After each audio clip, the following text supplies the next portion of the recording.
Understanding how to define, identify, and manage uncontrolled unclassified information, or CUI, is essential for maintaining CMMC compliance, as well as protecting stakeholders and avoiding costly breaches. We recommend the following best practices. 1. Catalog all the data your organization creates, receives, stores, or shares, both digital and physical, and update these records regularly.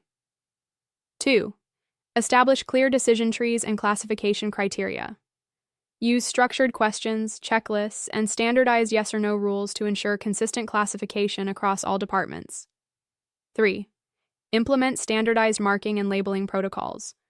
Use metadata tags, visual indicators, and automated tools, but include manual checks to prevent errors. 4. Deploy automated classification technologies, such as AI tools, to analyze patterns and flag ambiguous cases for expert review. And 5.